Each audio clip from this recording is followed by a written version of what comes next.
से प्रतिस्पर्धा कर रहा है। धतेरी की, लूची को इस तरह के अपमान का सामना कब करना पड़ा था। हेलो, लू क्यूई ने अपना कम्युनिकेटर निकाला, उसकी आवाज दिसंबर की ठंडी हवा की तरह बर्फीली थी। तुरंत, अभी इसी वक्त, कुछ लोगों को भेजकर परीक्षा टावर के निकास द्वार की रक्षा करो। अगर आपको लंबे बालों वाला अधेड़ उम्र का आदमी बाहर आता दिखे तो उसे तुरंत गिरफ्तार कर लो। यासुओ नाम का एक और भी है, अगर वह सामने आने की हिम्मत करे तो उसे भी मार गिराओ। उसे दोबारा परीक्षा के टावर में प्रवेश न करने दो। फोन के दूसरी तरफ मौजूद व्यक्ति ने बार बार सिर हिलाकर सहमति जताई। संचार समाप्त करने के बाद लू क्यूई ने उदास चेहरे के साथ आराम कर रहे टीम के सदस्यों की ओर देखा। आराम करना बंद करो, अभी उठो, चार्ज करते रहो, पूरी शक्ति से, जरा भी संकोच मत करो।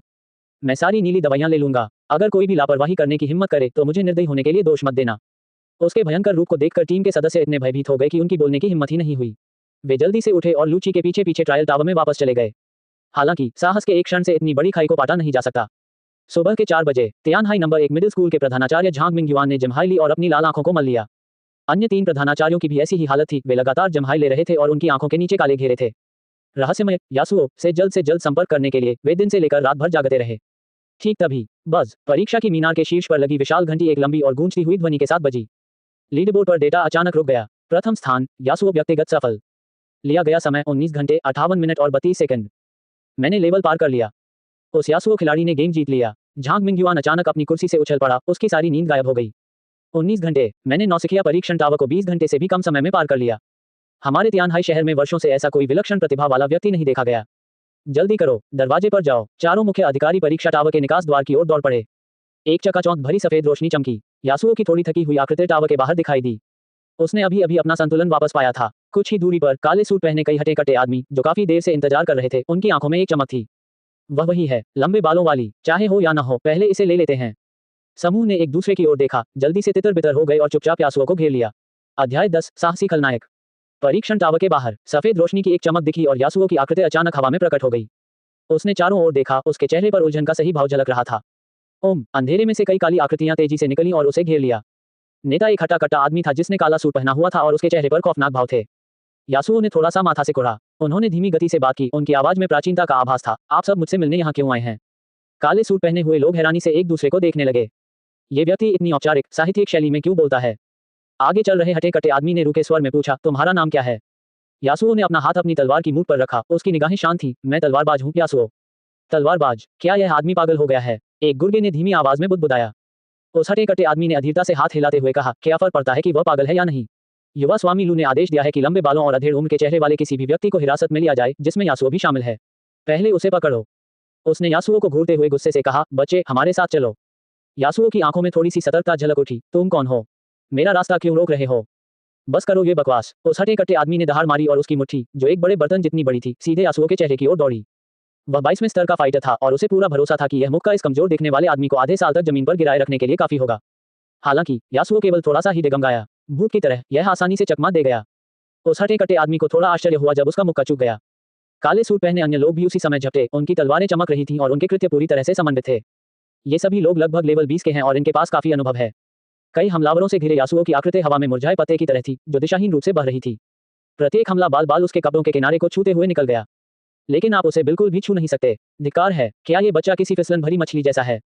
ये तो बहुत तेज है। जैसे जैसे लड़ाई आगे बढ़ी, काले सूट पहने हुए लोगों की घबराहट बढ़ती गई। यासुओ ने अपने पैर की उंगलियों को थपथपाया, जिससे तुरंत ही कई मीटर की दूरी बन गई। उसने धीरे से अपनी कमर से लोहे की काली लंबी तलवार निकाली, जिसकी नोक तिरछे जमीन की ओर इशारा कर रही थी। शून्य से एक मधुर बांसुरी की धुन आती हुई प्रतीत हुई, जिसमें उदासी और दृढ़ संकल्प का भाव झलक रहा था। तुम दुष्टों, मुझे निर्दयी होने के लिए दोष मत दो। यासुओ से एक भयावह हत्या का इरादा झलक रहा था, जब तनाव चरम पर था और एक बड़ी लड़ाई आसन प्रतीत हो रही थी। रुकना! एक गुस्से भरी चीख सुनाई दी। 4 शख्सियतें तुरंत मौके पर पहुंची। वे तियानहाई शहर के 4 प्रमुख व्यावसायिक हाई स्कूलों के प्रधानाचार्य थे। समूह का नेतृत्व कर रहे प्रिंसिपल झांग ने काले सूट पहने पुरुषों को घूरते हुए कहा, तुम्हारी हिम्मत कैसे हुई ट्रायल टावर के बाहर दिन दहाड़े हिंसा करने की? क्या तुम्हें कानून का कोई सम्मान नहीं है? चारों मुख्य व्यक्तियों को देखते ही काले सूट पहने हुए पुरुषों का अहंकार तुरंत गायब हो गया। उन्होंने इन व्यक्तियों को पहचान लिया, ये सभी तियानहाई शहर के प्रमुख व्यक्ति थे। समूह के मुखिया हटे कट्टे आदमी ने हालांकि शेखी बघारते हुए कहा, हम बस इस दोस्त को बातचीत के लिए आमंत्रित करना चाहते थे, बस इतना ही। बातें करना? प्रिंसिपल ली ने ताना मारा। मुझे लगता है कि तुम उसे बातों के बल पर अस्पताल भेजना चाहते हो। अगर तुमने दोबारा ऐसी हरकत करने की हिम्मत की तो हमें असभ्य होने के लिए दोष मत देना। नंबर 3 मिडिल स्कूल के प्रधानाचार्य ने सख्त स्वर में चेतावनी दी। काले सूट पहने हटे कट्टे आदमी का चेहरा पीला पड़ गया और फिर लाल हो गया। उसने यासुओ को गुस्से से घूरते हुए कहा, बच्चे, तुम भाग्यशाली हो। इतना कहकर वह अपने आदमियों को लेकर चुपके से निकल गया। चारों प्रधानाचार्यों ने राहत की सांस ली और यासुओ की ओर मुड़ गए। यासुओ का थोड़ा झुर्रियों वाला चेहरा देखकर सब लोग अचंभित रह गए। युवक, तुम? प्रधानाचार्य झांग एक पल के लिए हिचकिचाए। तुम यासुओ हो? उसकी शक्ल सूरत देखकर तो लगता है कि उसकी उम्र कम से कम 30 साल होगी, है ना? इस वर्ष टावर ऑफ ट्रायल्स चैलेंज में किन किन छात्रों ने भाग लिया? यासुओ ने अपनी तलवार म्यान में डाली, 45 डिग्री के कोण पर रात के आकाश की ओर देखा और मुख्य पात्रों को एक रहस्यमय और गूढ़ आकृति प्रदान की। ये वास्तव में सुओ है। उसका नाम यासुओ है, इसलिए उसे सूची में पहले नंबर पर होना चाहिए। लेकिन यह व्यक्ति थोड़ा अजीब लग रहा है। एक ही समय में कई पूर्व प्रधानाचार्यों को संदेह होने लगा। प्रिंसिपल झांग ने अपना गला साफ किया और आगे कहा, यासुओ, तुम किस स्कूल में पढ़ते हो? यासुओ धीरे से मुड़ा, उसकी निगाहें कहीं दूर थी। मैंने अपना पूरा जीवन दुनिया भर में भटकते हुए बिताया है, लेकिन मुझे कभी आराम करने की जगह नहीं मिली। क्या बिल्ली है? चारों प्रधानाचार्य पूरी तरह से अचंभित थे। ये सब क्या बकवास है? यासुओ ने चारों प्रधानाचार्यों को थोड़ा झुककर प्रणाम किया और कहा, आपकी सहायता के लिए धन्यवाद वरिष्ठगण। मैं आपका बहुत आभारी हूँ। काफी देर हो रही है और मुझे कुछ महत्वपूर्ण काम निपटाने हैं, इसलिए अब मुझे जाना होगा। इतना कहकर वह जाने के लिए मुड़ गया। अरे सहपाठी, जल्दी मत करो। प्रधानाचार्य झांग ने तुरंत उसे रोक दिया। उसने अपने हाथों को आपस में रगड़ा, उसका चेहरा उत्सुकता से भरा हुआ था। ओम, मैं पूछना चाहूंगा, आपका पेशा क्या है और आपने किस स्कूल से पढ़ाई की है? यासुओ ने अपना सिर नीचे झुकाया और अपनी तर्जनी उंगली से अपनी ठोड़ी पर उगी हल्की दाढ़ी को धीरे से सहलाते हुए विचारों में खो गया। मैं थंडर स्वॉर्ड्समैन हूँ। बचपन से ही अनाथ और दरिद्र होकर मैं लक्ष्यहीन होकर भटकता रहा, आकाश और पृथ्वी को अपना निवास स्थान और चारों समुद्रों को अपना घर मानता रहा। जीवन में मेरी एकमात्र इच्छा दुष्टों को दंडित करना और स्वर्ग की ओर से न्याय को कायम रखना है। नंबर 3 मिडिल स्कूल के प्रिंसिपल की आंखें चमक उठीं और वे तुरंत आगे बढ़े। युवा यासुओ, मैं देखता हूं कि आप में असाधारण प्रतिभा और अद्वितीय शारीरिक बनावट है। क्या आप हमारे तियानहाई नंबर 3 मिडिल स्कूल में आने के इच्छुक होंगे? अगर तुम आओगे तो मैं तुम्हें साम्राज्य के शीर्ष विश्वविद्यालय में प्रवेश की गारंटी देता हूँ। बुरे लियू, ये तो बिल्कुल भी दिलचस्प नहीं है। चौथे मिडिल स्कूल के प्रधानाचार्य ने जवाब दिया, यासुओ, हमारे चौथे मिडिल स्कूल में आओ। हमारे पास बहुत सारी खूबसूरत लड़कियां हैं। उफ, हमारे पास साधना के भरपूर संसाधन हैं। उच्च कोटि के प्रशिक्षक तुम्हें व्यक्तिगत रूप से मार्गदर्शन देंगे।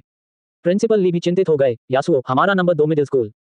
प्रिंसिपल झांग ने सीधे हस्तक्षेप करते हुए कहा, बहस बंद करो। यासुओ, हमारा नंबर 1 हाई स्कूल तियानहाई शहर का सबसे अच्छा विकल्प है। जब तक तुम सहमत हो, तुम अपनी शर्तें रख सकते हो। छात्रों को अपने पक्ष में करने की होड़ में चारों स्कूल प्रिंसिपल लगभग मौके पर ही आपस में भिड़ गए। हालांकि यासुओ चुपचाप सुनता रहा। उनकी बातचीत समाप्त होने के बाद उन्होंने धीरे से अपना सिर हिलाया और फिर से झुककर प्रणाम किया। आपकी दयालुता और समर्थन के लिए धन्यवाद। हालांकि मुझे आरामदेह जीवन जीने की आदत है और मुझे पाबंदियां पसंद नहीं हैं। हर अच्छी चीज का अंत अवश्य होता है। अलविदा। जैसे ही उन्होंने बोलना समाप्त किया, वे शालीनता से मुड़ गए। वह मन ही मन बुदबुदाया, हाथ में तलवार लिए, घोड़े पर सवार होकर, भूतों का तूफान लाते हुए, सफेद हड्डियों का ढेर पक्षी चौंक कर उड़ जाते हैं। सांसारिक मामले ज्वार की तरह उमड़ते हैं, लोग पानी की तरह बहते हैं। हाय, युद्ध की दुनिया से कितने लौटे हैं। फिर वह पीछे मुड़े बिना चौक से दूर चला गया। केवल एक एकाकी और दृढ़ व्यक्ति ही शेष रह गया।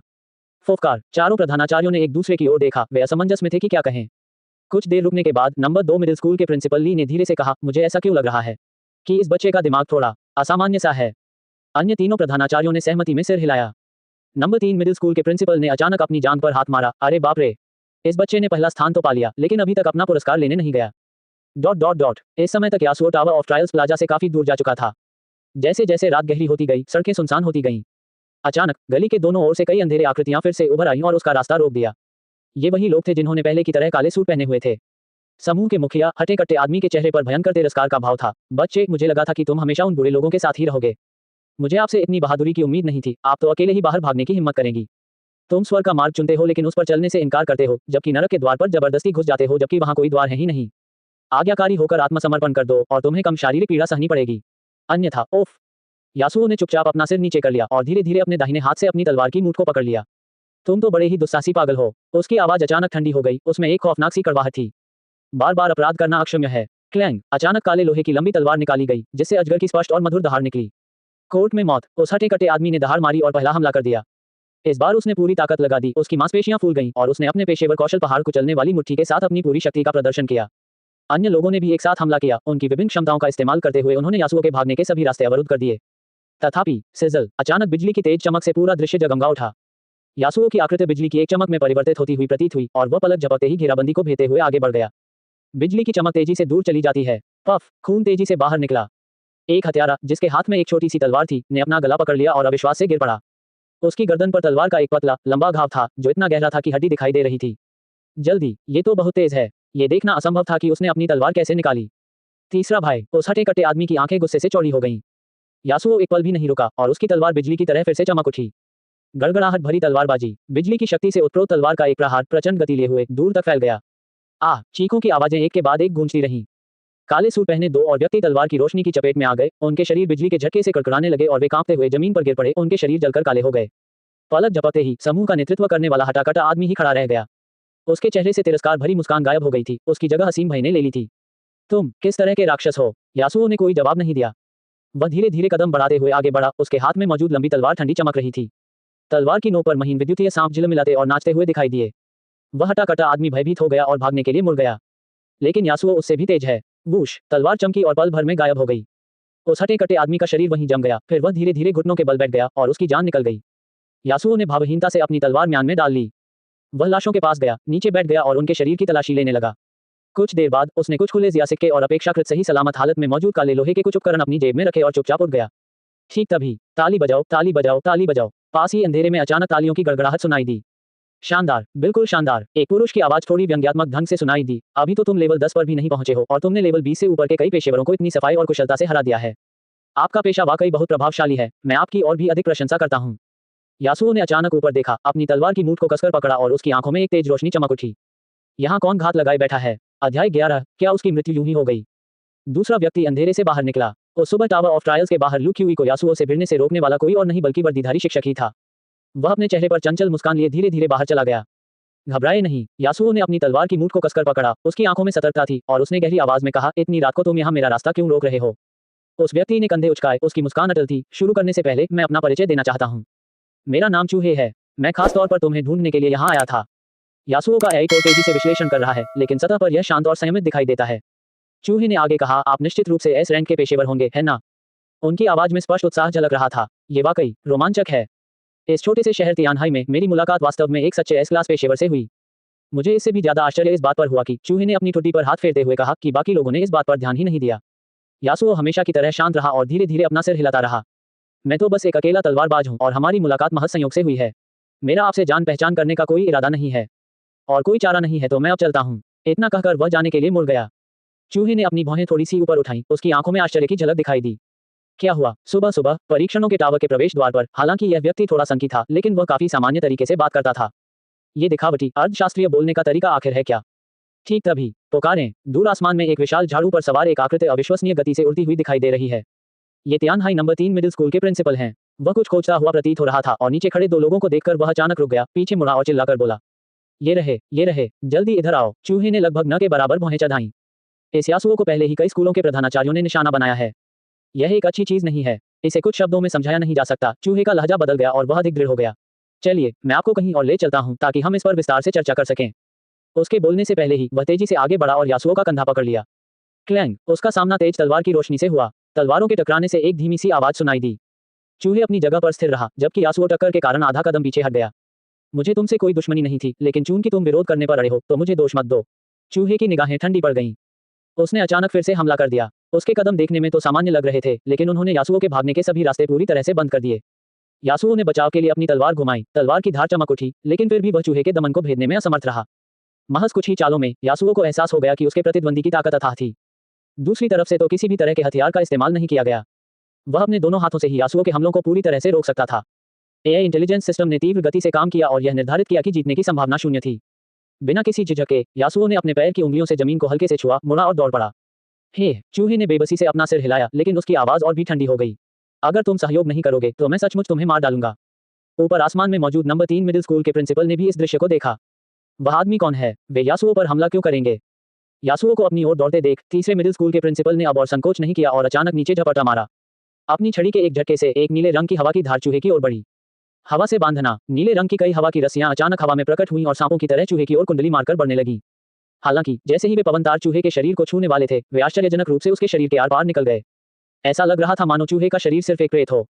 चूहे ने नंबर 3 मिडिल स्कूल के प्रिंसिपल की तरफ देखा तक नहीं। वह बिजली की रफ्तार से यासुओ के पीछे फिर से दौड़ पड़ा। इसकी गति यासुओ की गति से कहीं अधिक है। जैसे ही दोनों के बीच की दूरी तेजी से कम होने लगी, यासुओ ने अचानक अपनी कमर घुमाई और पलटकर एक जोरदार बैकहैंड स्लैश मारा। गड़गड़ाहट भरी तलवारबाजी, बिजली की शक्ति से परिपूर्ण तलवार का एक वार सटीक रूप से चूहे की छाती पर लगा। फूफ! हालांकि अपेक्षित रक्तस्राव नहीं हुआ। जैसे ही तलवार गुजरी, चूहे का शरीर पानी की लहरों की तरह हिल गया और जिस जगह पर उसे चोट लगी थी, वहां से क्रिस्टल जैसे साफ पानी की एक फुहार उठी। हे, चूहे ने हल्की सी हंसी हंसी। उसने अपनी उंगली बढ़ाई और यासुओ की ओर हल्के से झटका दिया। पानी की एक छोटी, एकदम साफ बूंद चुपचाप बाहर निकली। पानी की बूंदें अविश्वसनीय रूप से तेज गति से चल रही थीं। यासुओ को प्रतिक्रिया देने का समय भी नहीं मिला। बूम! यासुओ के सामने पानी की बूंदें फट गईं और एक भयानक शॉकवेव में बदल गईं। यासुओ को मानो किसी भारी हथौड़े से मारा गया हो और वह पलक झपकते ही 10 मीटर से भी अधिक दूर जा गिरा। वह बुरी तरह जमीन पर गिर पड़ा। स्वास्थ्य अंक 12/450। अब बस थोड़ी सी ही सेहत बची है। मैंने यह बात पहले ही कह दी है। चूहे धीरे धीरे उसके पास पहुंचा और उसे नीचे की ओर देखते हुए बोला, अगर तुमने सहयोग नहीं किया तो मैं सचमुच तुम्हें मार डालूंगा। क्या समझ नहीं आता? इस समय यासुओ के शरीर के भीतर स्थित एआई कोर पूरी गति से काम कर रहा था। एक अज्ञात और शक्तिशाली शत्रु का सामना। जीतने की संभावना 0%। बच निकलने की संभावना 0%। चेतावनी, चेतावनी, पकड़े जाने से बचने के लिए उच्चतम विशेषाधिकार वाले आदेश सक्रिय किए जा रहे हैं। स्वयं को नष्ट करने का कार्यक्रम शुरू हो गया है। अगले ही पल कुछ ऐसा हुआ जिससे चूहे की आंखें सिकुड़ गईं।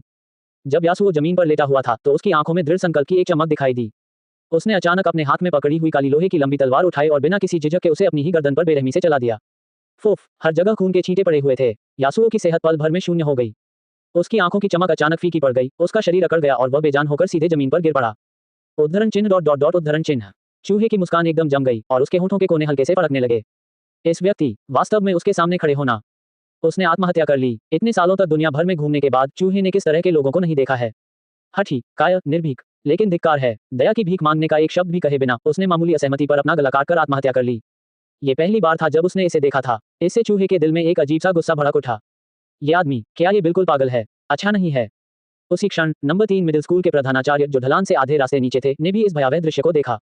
उसकी आंखें क्रोध से लाल हो गई थीं और उसका चेहरा पल भर में एकदम पीला पड़ गया।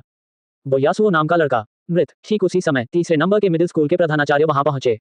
जब उसने यासुओ को खून के तालाब में पड़ा देखा तो उसके चेहरे के भाव एकदम बदल गए। अच्छा नहीं है, यासुओ, उसने चूहे को घूरते हुए गुस्से से चिल्लाकर कहा, तुम कौन हो? तुमने इतनी जघन्य हरकत करने की हिम्मत कैसे की? Swish, swish, swish. अन्य 3 प्रधानाचार्य भी एक के बाद एक पहुंचे। जब उन्होंने यासुओ का शव देखा तो वे सभी भयभीत और दुखी हो गए। आखिरकार तियानहाई शहर ने एक स्तरीय प्रतिभा को जन्म दिया है।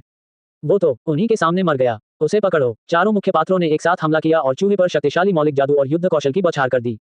पलक झपकते ही रोशनी इतनी तेज हो गई कि आंखें चौंधिया गईं, ऊर्जा का प्रवाह बढ़ गया और ऐसा लगा मानो पूरा इलाका फट गया हो। हालांकि 4 क्रोधित उच्च स्तरीय पेशेवरों के संयुक्त हमले का सामना करते हुए चूहे की आकृति हवा में उड़ती हुई बिल्ली के बच्चे की तरह या पानी में एक प्रेत चंद्रमा की तरह थी। वह लगातार हो रहे हमलों के बीच शांत भाव से आगे बढ़ता रहा और हर घातक वार से बाल बाल बचता रहा। सज्जनों, ऐसा लगता है कि हमारे बीच कुछ गलतफहमी हो गई है। चूहे की आवाज शांत रही, यहाँ तक कि उसमें उपहास का हल्का सा भाव भी झलक रहा था। मैंने उस व्यक्ति की हत्या नहीं की। वह बहस करने की हिम्मत करता है। उससे बात करके समय बर्बाद करना बंद करो। उसे सबक सिखाओ। चारों प्रधानाचार्यों ने ऐसा व्यवहार किया मानो वे पागल हो रहे हों और उनका हमला लगातार और भी उग्र होता गया। चूहे ने धीरे से आह भरी और अपना सिर हिलाया। ठीक है, चूंकि हम उनसे तर्क नहीं कर सकते इसलिए हम और कुछ नहीं कहेंगे। अचानक उसकी आकृति अलौकिक हो गई, मानो वह आसपास की रात में विलीन हो गया हो। मैंने आज जो कुछ हुआ है उसे नोट कर लिया है। हमारे पुनः मिलने तक। जैसे ही उसने बोलना समाप्त किया, चूहे की उपस्थिति बिना किसी निशान के गायब हो गई। चारों प्रधानाचार्यों ने चाहे जितना भी प्रयास किया हो या खोजबीन की हो, उन्हें उसका कोई सुराग नहीं मिल सका। ऐसा लग रहा था मानो वह कभी वहां था ही नहीं। चारों प्रधानाचार्य बेहद क्रोधित थे, लेकिन साथ ही वे पश्चाताप और आत्मदोष से भी भरे हुए थे। अगर मुझे पता होता कि ऐसा होगा तो मुझे यासुओ को इतनी आसानी से अकेले नहीं जाने देना चाहिए था। जल्दी करो, देखो यासुओ के लिए कोई उम्मीद है या नहीं? प्रिंसिपल झांग ने जल्दबाजी में चिल्लाया।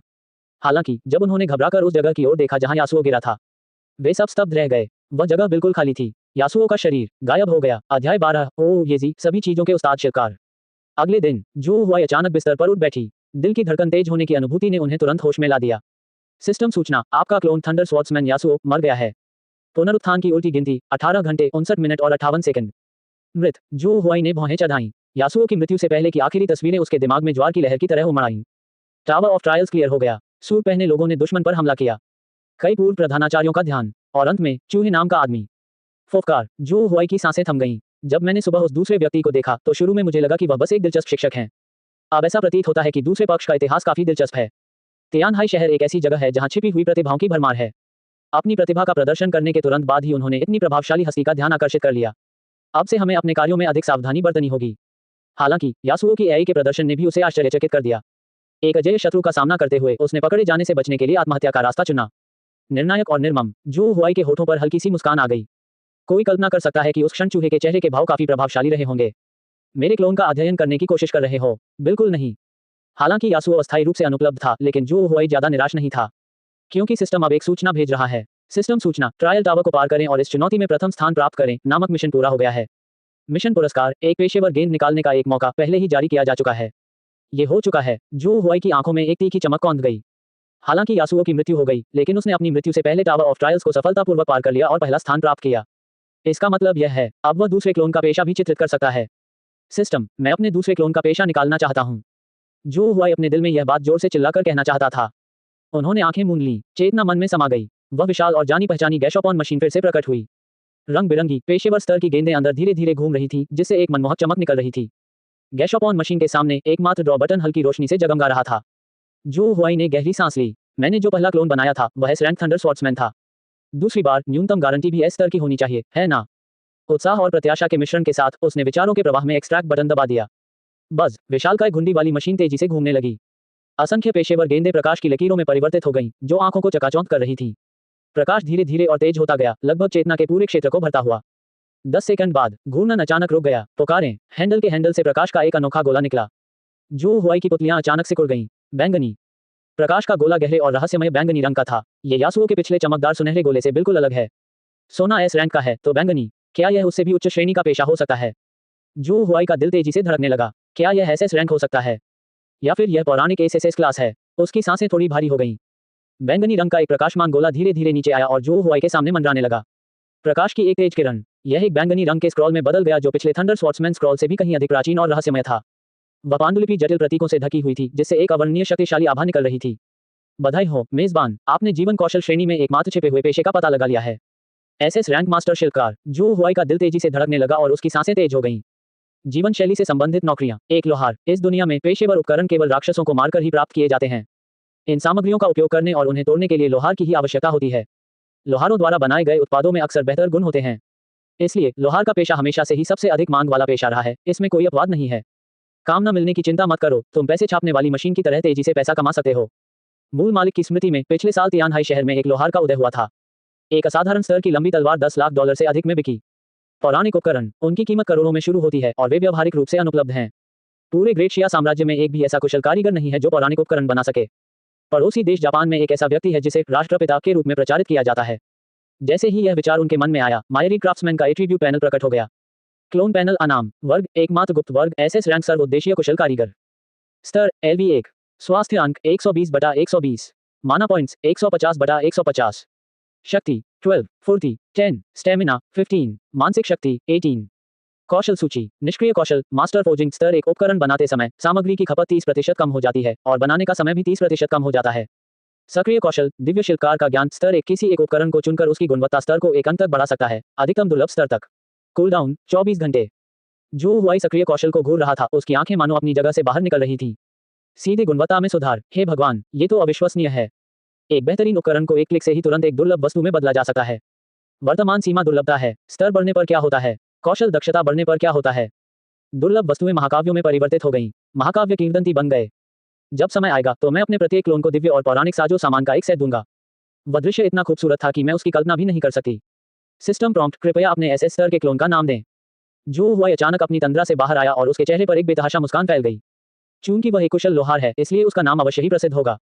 उन्हें अचानक एक प्रेरणा मिली। चलो उसे ओ येजी कहते हैं। अपने पिछले जीवन में वह एक महान शिल्पकार थे जिन्होंने लोंगयुआन, तय और झानलू सहित कई दिव्य हथियारों का निर्माण किया था। मुझे उम्मीद है कि यह क्लोन भी लोहारगिरी की दुनिया में एक किंवदंती बन जाएगा। सिस्टम सूचना, नामकरण सफल। क्लोन ओ येजी बनाया गया। सिस्टम प्रॉम्प्ट, कृपया अपने क्लोन ओ येजी की दिखावट को अनुकूलित करें। इस बार जू हुआई ज्यादा समझदार था। यासुओ का अधेड़ उम्र का चेहरा उसे हर जगह एक अभिभावक जैसा दिखाता है, जो कि बहुत परेशानी वाली बात है। उन्होंने ओ येजी के चेहरे को इस तरह तराशा कि वह युवा और सुंदर दिखे, मानो वह अपने शुरुआती 20 के दशक में हो। उसके छोटे, साफ सुथरे काले बाल हैं और उसकी गहरी, केंद्रित आंखें हैं, जो एक शिल्पकार की गंभीरता को दर्शाती हैं। यासुओ के विपरीत, जो दिखावटी और बेलगाम है, वह संयमित तीक्ष्णता का प्रदर्शन करता है। हम बुरा नहीं है, सादगीपूर्ण विलासिता में सार है। जू हुआई ने संतुष्टि से सिर हिलाया। सिस्टम सूचना, क्लोन ओ येजी की आकृति सफलतापूर्वक तैयार कर ली गई है। सिस्टम सूचना, क्लोन निर्माण प्रक्रिया जारी है, कृपया प्रतीक्षा करें। प्रतीक्षा का समय हमेशा थोड़ा लंबा लगता है। लगभग 2 घंटे बाद। सिस्टम सूचना, ऐसे स्तर का clone, master craftsman of all things ओ येजी, सफलतापूर्वक बनाया गया है। उसके मुंह से ये शब्द अभी निकले भी नहीं थे। जू हुआई के सामने अचानक सफेद रोशनी की एक चमक दिखाई दी। एक लंबा चौड़ा, प्रभावशाली व्यक्ति अचानक कहीं से प्रकट हुआ। वह युवक साधारण भूरे रंग के कपड़े पहने हुए था, उसका चेहरा सुंदर था और आंखें शांत थीं। यह कोई और नहीं बल्कि हाल ही में बनाया गया ऐसे स्तर का क्लोन है ओ येजी। अध्याय 13, लोहारों का संग। जू हुआई के मन में अचानक एक विचार आया। चेतना तुरंत नवनिर्मित क्लोन में समा गई। ओ येजी, उसने अपनी बाहें फैलाईं और अपने पैरों से लात मारी। मुलायम और प्राकृतिक, ये बिल्कुल वैसा ही है जैसे आप यासुओ को नियंत्रित कर रहे हों। अपने एसएस रैंक के पेशेवर पृष्ठभूमि के कारण इस शरीर की प्रारंभिक शक्ति और सहन शक्ति एस रैंक यासुओ की तुलना में कहीं अधिक है। सामाजिक सेवा स्तर के जीवन कौशल। जू हुआई, नहीं, अब यह ओ येजी है। उसके होठों के कोनों पर थोड़ी सी उम्मीद झलक रही है। राक्षसों से लड़े बिना अपने जीवन कौशल को बेहतर बनाएं। आप उपकरण बनाने का काम करके अनुभव प्राप्त कर सकते हैं। गुणवत्ता जितनी बेहतर होगी, उतना ही अधिक अनुभव प्राप्त होगा। चलिए लोहारों के संग को देखते हैं। अपना मन बना लेने के बाद ओ येजी ने और देरी नहीं की। दोपहर के करीब वह विला से बाहर निकला और सीधे तियानहाई शहर के केंद्र की ओर चल पड़ा। ब्लैकस्मिथ गिल्ड शहर के केंद्र में सबसे व्यस्त व्यावसायिक सड़क पर स्थित है।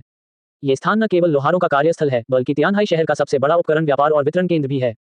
जैसे ही मैंने गिल्ड के द्वार में कदम रखा, शोर और गर्मी की एक लहर ने मुझे अपनी चपेट में ले लिया। पहली मंजिल पर स्थित विशाल लॉबी में विभिन्न प्रकार के स्टॉल लगे हुए हैं। उपकरणों की वह चकाचौंध भरी श्रृंखला विभिन्न रंगों से जगमगा रही थी।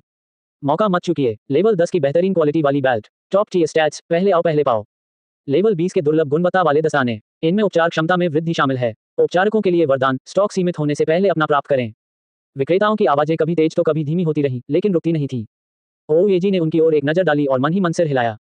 इनमें से अधिकांश उपकरण सामान्य या अच्छी गुणवत्ता के हैं, जबकि दुर्लभ वस्तुएं अत्यंत दुर्लभ हैं। एक अधेड़ उम्र के मोटे ताजे बॉस ने, जो पारंपरिक चीनी जैकेट पहने हुए थे और जिनके चेहरे पर दोस्ताना मुस्कान थी, प्रतिष्ठित ओएजी को देखते ही पहचान लिया और तुरंत उनका अभिवादन करने के लिए आगे बढ़े। युवक, तुम तो जाने पहचाने नहीं लग रहे, क्या खरीदना चाहते हो? मेरे पास, बूढ़े झां के पास हर तरह का सामान है। ओएजी ने शांत भाव से मुस्कुराते हुए कहा, बॉस आपने गलत समझा है, मैं यहाँ कुछ खरीदने नहीं आई हूँ।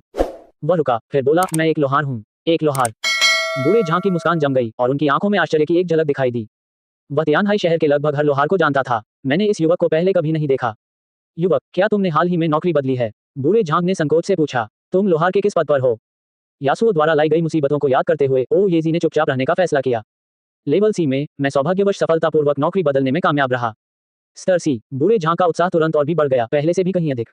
वाह, ये तो वाकई एक प्रतिभाशाली युवक है। उसने अपने हाथों को आपस में रगड़ा, उसका चेहरा मुस्कान से दमक रहा था। उपकरण व्यापार के व्यवसाय में किसी व्यक्ति के लिए सबसे महत्वपूर्ण बात क्या है? संपर्क, विशेष रूप से लोहार के साथ अच्छे संबंध बनाएं। ये तो धन के देवता हैं। माफ कीजिए, मेरा नाम झांग हैंग है, आप मुझे लाओ झांग कह सकते हैं। युवक, क्या तुम हमारे लोहारों के संग में शामिल होना चाहते हो? ओएजी ने सिर हिलाते हुए कहा, बिल्कुल सही, ये तो बहुत आसान है। बूढ़े झांग ने अपनी जांघ पर हाथ मारा। पंजीकरण का काम मुझ पर छोड़ दो, मेरे साथ आओ दोस्त। ओएजी ने उन्हें धन्यवाद दिया और ओल्ड झांग के पीछे पीछे ऊपर चली गई। दूसरी मंजिल काफी शांत है और वहां लोहारों के संघ का स्वागत डेस्क है। एक सुंदर रिसेप्शनिस्ट ने मुस्कुराते हुए श्री झांग का स्वागत किया। श्री झांग, आप आज फिर एक नई महिला को साथ लाए हैं। बूढ़े झांग ने दिल खोलकर हंसते हुए कहा, बिल्कुल सही, ये युवक हमारे तियानहाई शहर का उभरता हुआ प्रतिभाशाली लोहार है। ओएजी ने अपनी व्यक्तिगत जानकारी सरलता से भरी। नाम, ओएजी। व्यवसाय, लोहार। पंजीकृत ग्रेड सी। रिसेप्शनिस्ट ने फॉर्म लिया और मुस्कुराते हुए कहा, श्री ओएजी, सदस्यता शुल्क 1000 दाजिया सिक्के हैं। इसके अलावा गिल्ड का आधिकारिक सदस्य बनने के लिए आपको एक साधारण परीक्षा उत्तीर्ण करनी होगी। एक परीक्षा? ओएजी थोड़ा हैरान हुआ। बूढ़े झांग ने बगल से झट से समझाया, अरे कुछ नहीं है। इसका मतलब है कि आपको मौके पर ही कोई उपकरण बनाना होगा, कुछ भी चलेगा, भले ही वह साधारण गुणवत्ता का हो, उसे उत्तीर्ण मान लिया जाएगा। उसने अपनी आवाज धीमी कर ली और ओएजी के करीब झुक गया। बेशक, अगर आप उच्च गुणवत्ता वाले उपकरण बना सकते हैं, तो गिल्ड आपके कौशल का मूल्यांकन करेगा। जितनी ऊंची रेटिंग होगी, गिल्ड में आपको उतना ही बेहतर व्यवहार मिलेगा। हमें न केवल हर महीने मुफ्त सामग्री का कोटा मिलता है, बल्कि हमें गिल्ड की अधिक उन्नत भट्टी तक प्राथमिकता के आधार पर पहुंच भी मिलती है। ओएजी समझ गया, लेकिन फिलहाल मेरे पास कोई फोर्जिंग ब्लूप्रिंट नहीं है। फोर्जिंग ब्लूप्रिंट ज्यादातर पौराणिक जीवों को मारकर या खजाने के बक्से खोलकर प्राप्त किए जाते हैं। ब्लूप्रिंट का स्तर जितना ऊंचा होगा और गुणवत्ता जितनी बेहतर होगी, वह उतना ही दुर्लभ होगा और उसे बनाना उतना ही मुश्किल होगा। बूढ़े झांग ने हाथ हिलाकर लापरवाही से कहा, ब्लूप्रिंट? गिल्ड के पास तो इनकी कोई कमी नहीं है। मेरे साथ आइए। वह ओएजी को दूसरी मंजिल के दूसरी तरफ स्थित ब्लूप्रिंट बिक्री क्षेत्र में ले गया। वह स्थान वास्तव में स्तर 1 से लेकर स्तर 50 तक के उपकरणों के ब्लूप्रिंट की एक शानदार श्रृंखला से भरा हुआ था। युवक, मेरा सुझाव है कि आप अभ्यास करने और प्रक्रिया से परिचित होने के लिए लेवल 1 उपकरण का ब्लूप्रिंट खरीदें। बूढ़े झांग ने विनम्रतापूर्वक सलाह दी। ओएजी की निगाहें असंख्य ब्लूप्रिंटों पर घूम पड़ी। उसने झटपट हाथ बढ़ाया और एक को बाहर निकाल लिया। Forging blueprint, apprentice longer sword. आवश्यकता स्तर LV5। गुणवत्ता औसत। जब बूढ़े झांग ने इसे देखा तो वह थोड़ा अचंभित रह गया। लेवल 5? यार, तुमने अभी अभी नौकरी बदली है और तुम पहले से ही लेवल 5 के उपकरण इस्तेमाल कर रहे हो। क्या ये थोड़ा ज्यादा जोखिम भरा नहीं है? स्तर 1 और स्तर 5 की निर्माण कठिनाई बिल्कुल एक जैसी नहीं है। ओएजी ने हल्की सी मुस्कान के साथ कहा, कोई बात नहीं, मैं इसे आजमाना चाहूंगी। ये देखकर कि वह अपनी बात पर अड़ा हुआ है, बूढ़े झांग ने उसे और समझाने की कोशिश नहीं की। बहुत बढ़िया, ये तो वाकई प्रभावशाली है। ब्लूप्रिंट को अंतिम रूप देने के बाद अगला चरण सामग्री का है। बूढ़ा झांग तो और भी उत्साहित था, मेरे पास तो इस शिष्य की तलवार बनाने का सारा सामान मेरी दुकान में ही है। इसे अपने भाई की तरफ से तोहफा समझो, 2 सेट। ओएजी कुछ हद तक हैरान थी, मैं इसे स्वीकार नहीं कर सकती, मैं भुगतान करूंगी। बूढ़े झांग ने मुस्कुराते हुए पैसे वापस कर दिए। अरे नौजवान, तुम तो बड़े दयालु हो। आज हमारा मिलना तो किस्मत की बात है, थोड़ी सी चीज से क्या फर्क पड़ता है। भविष्य में अगर तुम कुछ अच्छा करो तो अपने बड़े भाई को याद रखना। बेशक, कीमत की बात करें तो भाई, मैं आपको बिल्कुल भी नुकसान नहीं होने दूंगा। उसका दृढ़ रवैया देखकर ओएजी ने इनकार करना बंद कर दिया। बहुत बहुत धन्यवाद श्रीमान झांग, तुम बहुत दयालु हो। इसके बाद लाओ झांग ओएजी को तीसरी मंजिल पर ले गया। ये लोहारों के संघ का लोहार कार्यशाला क्षेत्र है। भारी स्टील के दरवाजों की कतारें कसकर बंद थीं और ध्वनि रोधक तंत्र लगे होने के बावजूद दरवाजों के पीछे से आने वाली हल्की खड़खड़ाहट और खटखटाहट की आवाजें अभी भी सुनी जा सकती थी। इस स्थल पर सभी बुनियादी गढ़ाई कार्यशालाएं हैं, ओल्ड झांग ने समझाया। ऊपर की ओर मध्यवर्ती और उन्नत स्तर के फोर्जिंग कक्ष हैं। उसने छत की ओर इशारा किया, उसकी आंखों में थोड़ी सी लालसा झलक रही थी। सबसे ऊपरी मंजिल पर उच्च स्तरीय धातु निर्माण कक्ष है। मैंने सुना है कि वहां की धातु निर्माण अग्नि साधारण अग्नि नहीं है, बल्कि कुछ उच्च स्तरीय गुप्त लोगों से प्राप्त एक दुर्लभ अग्नि है। केवल वे कुशल लोहार ही प्रवेश के पात्र हैं जो महाकाव्य स्तर के उपकरण गढ़ने में सक्षम हैं। ओ येजी की आंखें थोड़ी सी झपकी। अजीब सी आग है ना? ओ येजी की आंखों में एक अजीब सी चमक दिखाई दी। उसने सामग्री ली, बेतरतीब ढंग से एक साधारण ढलाई कक्ष का चयन किया और अंदर जाने के लिए दरवाजा धक्का देकर खोल दिया। टकराना, भारी, ध्वनिरोधी लोहे का दरवाजा बंद हो गया। भीषण गर्मी की लहर मेरी ओर तेजी से बढ़ रही थी। ढलाई कक्ष बड़ा नहीं था, जिसके केंद्र में एक विशाल भट्टी थी और उसके चारों ओर विभिन्न प्रकार के ढलाई उपकरण रखे हुए थे। ओ येजी ने गहरी सांस ली। एसएस रैंक के सर्वोद्देशीय शिल्पकार द्वारा पहली गढ़ाई का काम शुरू होने वाला है। 14, क्या आप इसे औसत दर्जे का कहेंगे? ओ येजी को नियंत्रित करते हुए जू हुआई ने गहरी सांस ली। धातु ढलाई कक्ष के अंदर की हवा में हल्की धात्विक गंध और कोक की लिंगरिंग गर्मी महसूस हो रही थी। उसने लाओ झांग से खरीदी गई तलवार बनाने के प्रशिक्षु के ब्लूप्रिंट को फैला दिया। चित्रों में प्रत्येक चरण और आवश्यक सामग्री को स्पष्ट रूप से दर्शाया गया है। लाल तांबे का अयस्क, काले लोहे की सिल्लियां और प्रथम श्रेणी के पवन भेड़िए के पंजे के पाउडर का एक हिस्सा। जू हुआई ने भंडारण कक्ष से एक एक करके संबंधित सामग्री निकालते हुए और उन्हें गढ़ाई की मेज के बगल में करीने से व्यवस्थित करते हुए खुद से कुछ बुदबुदाया। तांबे का अयस्क गहरे लाल रंग की चमक से जगमगा रहा था, काले लोहे के पिन भारी थे और पंजे का चूरा एक छोटे चमड़े के थैले में रखा हुआ था। उसने भारी हथौड़ा उठा लिया। जैसे ही हथौड़े का हैंडल हथेली से छूता है, काटना। जू हुआई के दिमाग में एक तेज सिस्टम नोटिफिकेशन की आवाज गूंज उठी। सिस्टम सूचना, होस्ट के क्लोन ओ येजी द्वारा पहला जाली प्रयास पकड़ा गया, जिससे एक अद्वितीय छिपी हुई वर्ग विशिष्ट चुनौती शुरू हो गई। क्वेस्ट का नाम, मास्टर क्राफ्ट्समैन की पहली पुकार। उद्देश्य, सफलतापूर्वक एक महाकाव्य स्तर का हथियार बनाएं। स्तर और प्रकार सीमित नहीं है। मिशन का इनाम, एक पेशेवर गेंद निकालने का एक मौका। कार्य समय सीमा कोई नहीं। महाकाव्य स्तर। जू हुआई का दिल एक पल के लिए धड़कना भूल गया। एक पेशेवर गेंद जीतने का मौका। इनाम इतना लुभावना है। इसी तरह यासुओ एक एस रैंक थंडर स्वॉर्ड्समैन बन गया। अगर हमें एक और एस क्लास या यहाँ तक कि एक एसएस क्लास भी मिल जाए तो हम उड़ान भरेंगे। लेकिन यह एक असाधारण हथियार है। ये बेहद मुश्किल है। उसने अपनी उत्तेजना को दबाया और अपनी निगाहें वापस लोहार की मेज पर टिका दी। चलिए पहले इसे आजमाकर देखते हैं। ओ येजी ने आग की चिमटी उठाई, तांबे के अयस्क का एक टुकड़ा लिया और उसे धधकती भट्टी में डाल दिया। आग की लपटों ने तुरंत अयस्क को अपनी चपेट में ले लिया, जिससे चटकने की आवाज आई। ओ येजी की निगाहें बेहद केंद्रित थीं। ओ येजी की इंद्रियों के माध्यम से जू हुआई ने भट्टी की आग का तापमान और लपटों में अयस्क के धीरे धीरे नरम होने की प्रक्रिया को स्पष्ट रूप से महसूस किया। वह एहसास वाकई अद्भुत था। ऐसा लग रहा था मानो वह सचमुच एक कुशल लोहार में परिवर्तित हो गया हो। हर कदम आत्मा में गहराई से अंकित एक सहज प्रवृत्ति की तरह महसूस हो रहा था। जब समय आएगा, ओ येजी ने झट से लाल गरम अयस्क को उठाया और उसे ठंडी भट्टी पर रख दिया। पुकारना। उसने बिना किसी दिखावटी हरकत के गढ़ाई के हथौड़े को घुमाया और उसे जोर से नीचे पटका। खटखट। गढ़ाई कक्ष में एक कान फाड़ देने वाली गर्जना गूंज उठी। हर तरफ चिंगारियां उड़ने लगी। हथौड़े की हर चोट अयस्क के सबसे महत्वपूर्ण स्थान पर सटीक रूप से पड़ती है। शक्ति, कोण, लय, बेदाग। ओ येजी की हरकतें सहज और सुंदर थीं, जिनमें लय की एक अवर्णनीय भावना झलकती थी। उसके माथे से पसीना रिसकर गालों पर बह रहा था, लेकिन उसे इसकी परवाह नहीं थी। उसे बस धातु का वह टुकड़ा दिखाई दे रहा था जो लगातार विकृत हो रहा था। हथौड़े से पीटने की प्रक्रिया से अशुद्धियां धीरे धीरे दूर हो जाती हैं। धातुओं का घनत्व लगातार बढ़ रहा है। जू हुआई को यह महसूस हो रहा था कि ओ येजी के शरीर में मौजूद फोर्जिंग मास्टर निष्क्रिय कौशल अपना असर दिखा रहा है। सामग्री की हानि अपेक्षा से कम प्रतीत होती है और ढलाई की दक्षता आश्चर्यजनक रूप से उच्च है। जल्द ही तांबे के अयस्क को परिष्कृत करके शुद्ध तांबे के ब्लॉकों में बदल दिया गया। इसके बाद काले लोहे के पिंडों का नंबर आया। इसमें वही प्रक्रिया अपनाई जाती है, हथौड़े से पीटना और आकार देना। दोनों धातुएं उच्च तापमान और अत्यधिक बल के प्रभाव में धीरे धीरे आपस में जुड़ गईं। अंत में ओ येजी ने सावधानीपूर्वक चमड़े का थैला खोला और पवन भेड़िए के पंजों से निकले पाउडर को तलवार के खाली भाग पर समान रूप से छिड़क दिया। सिसल, नीले धुएं का एक हल्का सा गुबार ऊपर उठा। पंजे का चूर्ण मानो जीवित हो उठा और तेजी से तलवार में समाहित हो गया। इससे तलवार के ढांचे में सूक्ष्म तीक्ष्णता आ गई। ठंडा करना, पॉलिश करना, धार तेज करना। ओ येजी ने प्रत्येक चरण को सावधानीपूर्वक पूरा किया। समय पल पल बीता गया। पूरे 2 घंटे। जब आखिरी हथौड़ा गिरा, ओ येजी ने एक लंबी सांस छोड़ी। उसने अपने हाथ में मौजूद हथौड़े को धीरे से नीचे रख दिया। भट्टी पर एक बिल्कुल नई लंबी तलवार शांति से पड़ी थी।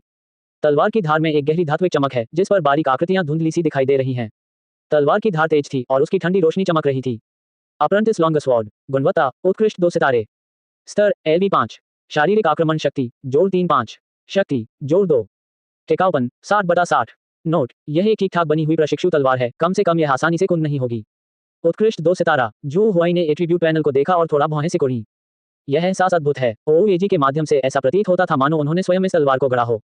उसे हर एक बात मुंह जुबानी याद है। एक एसएस रैंक के मायरीड मैनिफेस्टेशंस मास्टर क्राफ्ट्समैन ने अपने पहले प्रयास में केवल एक फाइन 2 स्टार आइटम ही प्राप्त किया। वह कुछ हद तक असंतुष्ट था। उनके विचार के अनुसार ये कम से कम दुर्लभ स्तर का तो होना ही चाहिए, है ना? लेकिन फिर मैंने इस बारे में दोबारा सोचा। वह ठीक है। अभी सुर्खियों में आने का समय नहीं है। यासुओ का उदाहरण एक कड़ा सबक देता है। चुपचाप धन कमाना सबसे अच्छा तरीका है। उसने शेष सामग्रियों का एक और सेट निकाला। इसे वापस भट्टी में डाल दिया गया। एक बार फिर खड़खड़ाहट और धमाकों का दौर चला। 2 घंटे बाद दूसरी अप्रेंटिस लॉन्ग स्वॉर्ड गढ़ी जा रही है। गुणवत्ता उत्कृष्ट बनी हुई है, 2 सितारे। विशेषताएं बिल्कुल समान हैं। जू हुआई ने अपना सिर हिलाया। ऐसा लगता है कि ढलाई की गुणवत्ता में सुधार करना कोई ऐसी चीज नहीं है जिसे रातों रात हासिल किया जा सके। उपकरणों की गुणवत्ता को निम्न श्रेणियों में विभाजित किया गया है: सामान्य, उत्तम, दुर्लभ, उत्कृष्ट, पौराणिक और पौराणिक ईश्वर स्तरीय। एक ही श्रेणी के भीतर 1 से 5 सितारों तक की और भी विस्तृत श्रेणियां हैं।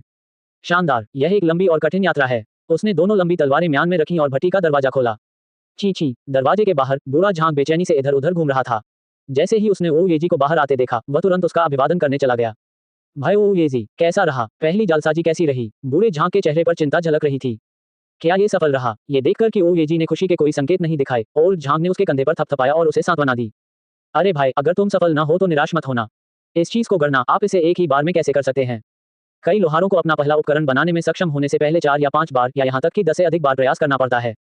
बूढ़े झांक ने गंभीरता से बात की। इसके अलावा आपने लेवल 5 के हथियार का ब्लूप्रिंट चुना है, जो स्वाभाविक रूप से अधिक कठिन है।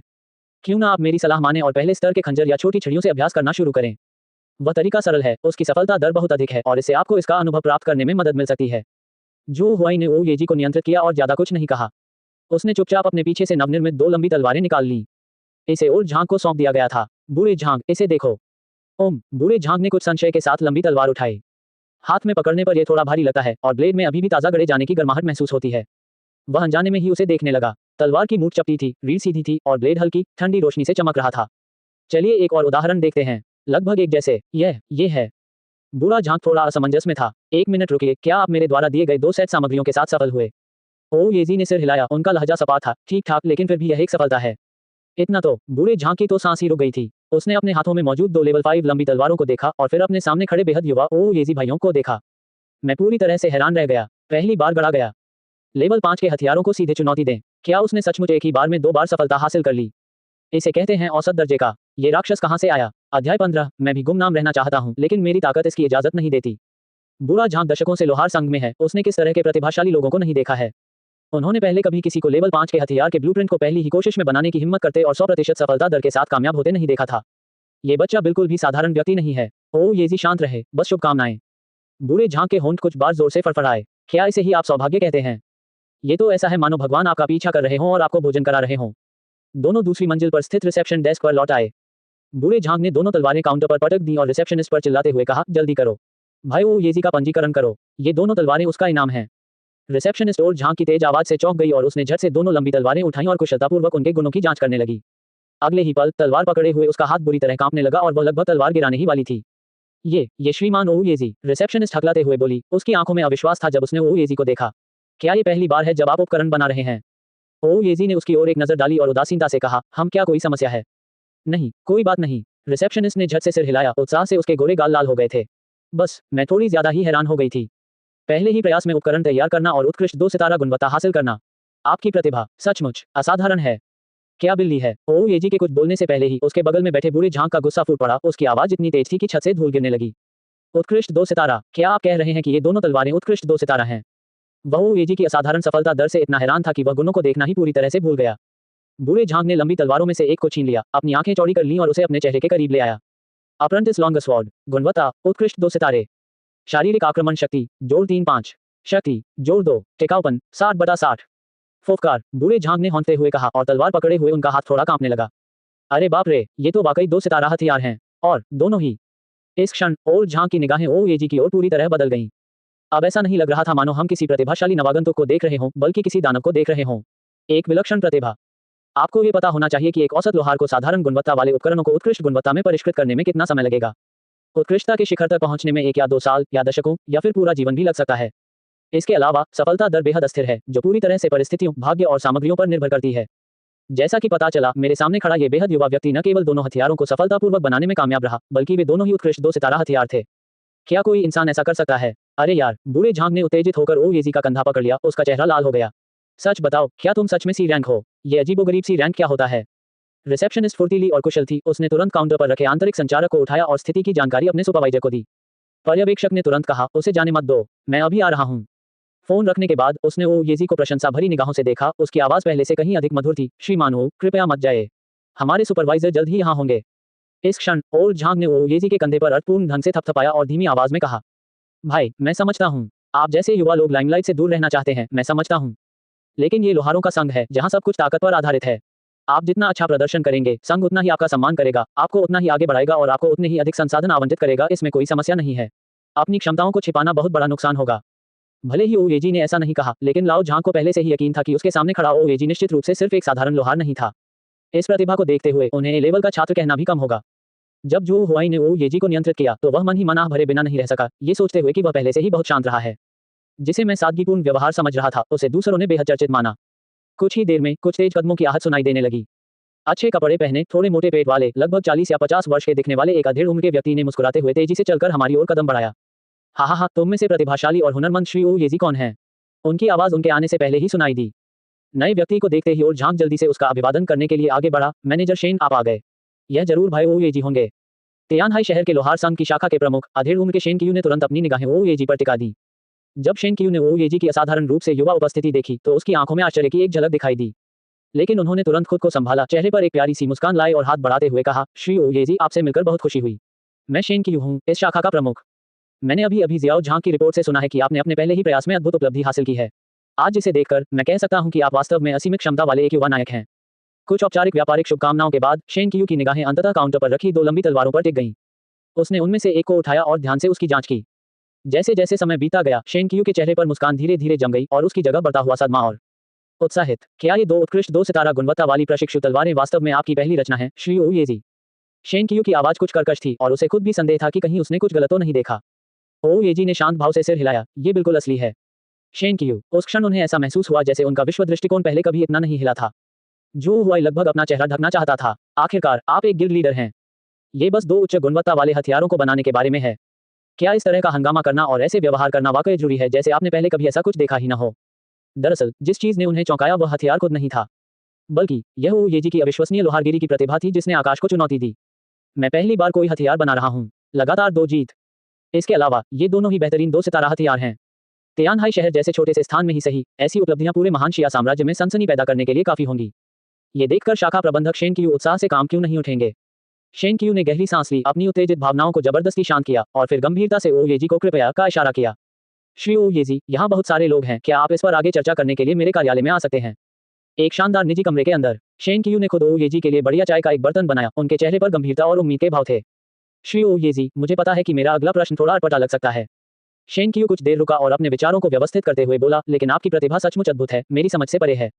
क्या अब आप मुझे अपने लोहार के वास्तविक पद के बारे में सच बता सकते हैं? शेन कियू का लहजा बेहद गंभीर था। निश्चिंत रहें, परिणाम चाहे जो भी हो, हमारा संगठन आपकी पहचान को पूरी तरह से गोपनीय रखेगा और संगठन के भीतर सर्वोत्तम स्तर का उपचार और संसाधन सहायता प्राप्त करने के लिए अपनी पूरी कोशिश करेगा। ओएजी को नियंत्रित कर रहे जू हुआई ने एक पल के लिए विचार किया। ऐसा लगता है कि इस मामले का समाधान आज शांतिपूर्वक नहीं हो सकता। खैर, अपनी कुछ ताकत का खुलासा करने से हमें भविष्य की कार्रवाइयों के लिए अधिक सुविधा और संसाधन भी मिलेंगे। चूंकि सुपरवाइजर शेन इतने ईमानदार हैं, तो मैं अब और संकोच नहीं करूंगा। ओएजी ने अपनी आंखें ऊपर उठाईं और शांत भाव से कुछ शब्द कहे, दरअसल मैं एक स्तरीय लोहार हूं। उन्होंने फिर भी एक बैकअप प्लान तैयार रखा था। एसएस रैंक में एकमात्र छिपा हुआ वर्ग, master craftsman of all things. अगर इस तुरुप के पत्ते का सीधे तौर पर खुलासा हो जाए तो यह न केवल आश्चर्यजनक होगा बल्कि भयावह भी होगा। इससे सरकार के उच्च स्तर पर तत्काल चिंता फैल सकती है और यहां तक कि सैन्य नेताओं का ध्यान भी आकर्षित हो सकता है। उन्होंने अपने इस लोन को राष्ट्रीय खजाने की तरह माना और 24 घंटे इसकी कड़ी सुरक्षा की। यह मेरे उपद्रव मचाने के मूल इरादे से कैसे मेल खा सकता है? इसे निश्चित रूप से सार्वजनिक किया जाएगा, लेकिन अभी नहीं। इसके बजाय वे तब तक इंतजार करते हैं जब तक कि उनमें खुद को बचाने और मेज को पलटने के लिए पर्याप्त ताकत न आ जाए। S rank. हालांकि शेन कियू ने अपने मन में ओएजी के पद को पहले ही एक बेतुके स्तर तक बढ़ा दिया था, फिर भी इन 2 शब्दों को सुनकर उसका सिर चकरा गया और वह लगभग मौके पर ही अपना संयम खो बैठा। एस रैंक का लोहार। उनकी छोटी सी तियानहाई सिटी ब्लैकस्मिथ गिल्ड ने वास्तव में एक विशिष्ट एस स्तरीय लोहार को तैयार किया है। यह एक ऐसी चौंकाने वाली खबर है जो महान शिया साम्राज्य के संपूर्ण लोहार उद्योग को हिला देगी। शेन कियू को ऐसा लगा जैसे उसका दिल गले से बाहर निकल आएगा। उसने अपने भीतर उमड़ रही उत्तेजना और उल्लास को जबरदस्ती दबाते हुए कुछ गहरी सांसें लीं और अपनी आवाज को स्थिर रखने की पूरी कोशिश की। श्री ओएजी, ऐसा नहीं है कि मुझे आप पर भरोसा नहीं है। हालांकि एस रैंक का लोहार बहुत महत्वपूर्ण है। गिल्ड के सर्वोच्च चार्टर के अनुसार मुझे एक बार फिर अंतिम सत्यापन करना होगा। शेन कियू ने अत्यंत विनम्रता का भाव अपनाया, यहाँ तक कि उनके स्वर में सावधानीपूर्वक विनती का भाव भी झलक रहा था। क्या आप मौके पर ही उपकरण का एक और टुकड़ा बनाने के लिए तैयार होंगे? आपको जिस भी स्तर के ब्लूप्रिंट की आवश्यकता हो या जिस भी दुर्लभ सामग्री की आपको जरूरत हो, हमारा गिल्ड आपको बिना किसी शर्त के और मुफ्त में उपलब्ध करा सकता है। अभी बहुत कुछ उपलब्ध है। ओएजी ने सहमति जताते हुए सिर हिलाया। ठीक है, तो फिर मैं एक जोड़ी हैंड गार्ड बनवा लूंगा। लेवल 5 ठीक है। वाह वाह वाह! ये सुनकर शेन कियू बेहद खुश हो गया, इतना उत्साहित कि वह अपनी कुर्सी से उछल पड़ा। वह झट से खड़ा हुआ और बोला, मैं अभी आपके लिए खुद तैयार करता हूँ। कृपया थोड़ी देर रुकिए। आधे घंटे बाद ओएजी उस निजी जाली काम करने वाले कमरे में लौट आया जिसका इस्तेमाल वह पहले करता था। इस समय ढलाई की मेज पर विभिन्न धातु सामग्री और सहायक सामग्री का ढेर लगा हुआ था, जो अलग अलग चमक के साथ दमक रही थी। हे भगवान! ओएजी के नजरिए से मेज पर रखी सामग्रियों को देखकर जो हुआ सचमुच चौंक गया। ये पूरे 10 सविंग होने चाहिए, है ना? क्या आप मुझसे कुछ काम करवाने की योजना बना रहे हैं? शेन क्यू ने अपने हाथों को आपस में रगड़ा, उसके चेहरे पर उम्मीद और चापलूसी का भाव था, और वह मुस्कुराते हुए बोला, श्रीमान ओयेजी, क्या आप इन सामग्रियों से संतुष्ट हैं? यदि नहीं, तो मैं तुरंत किसी को गोदाम भेजकर और सामग्री मंगवा लूंगा। ओयेजी ने हल्के से सिर हिलाया और शांत भाव से कहा, बस इतना ही काफी है। मैं अब शुरू करती हूँ। बहुत खूब, बहुत खूब, हम आपकी खुशखबरी का बाहर इंतजार करेंगे। शेन क्यू ने सम्मानपूर्वक सिर हिलाया और फिर सावधानीपूर्वक ढलाई कक्ष से बाहर निकल गया। अगर आपको किसी चीज की जरूरत हो तो कृपया मुझे कभी भी बेझिझक फोन करें। ढलाई कक्ष के भारी दरवाजे धीरे धीरे बंद हो गए, जिससे अंदर का हिस्सा बाहर से अलग हो गया। अंदर केवल ओयेजी और बहुमूल्य सामग्रियों का पहाड़ ही बचा था। ओयेजी को नियंत्रित कर रहे जो हुआई ने भी हल्की सी आह भरी। आह, मैं भी गुमनाम रहना चाहता हूँ। दुर्भाग्यवश मेरी प्रतिभा और ताकत इसकी अनुमति नहीं देती। हालांकि इस बार जो हुआई ने खुद कोई कार्रवाई करने की योजना नहीं बनाई है। उसने मन ही मन मौन रूप से पुकार लगाई, सिस्टम ओयेजी के एआई कोर को सक्रिय करें। अध्याय 16, सीखने की एक आश्चर्यजनक गति। सिस्टम ओयेजी के एआई कोर को सक्रिय करें। जो हुआई ने मन ही मन आदेश दिया। Ding, clone, master craftsman of all things ओयेजी का एआई सिस्टम 1.0 सक्रिय हो गया है। एक ठंडी, भावहीन सिस्टम सूचना सुनाई दी। अगले ही पल जो हुआई ने महसूस किया कि उसे ओयेजी के शरीर से बाहर खींच लिया गया है। एक क्षण के लिए ओयेजी की आंखें खाली खाली सी थीं।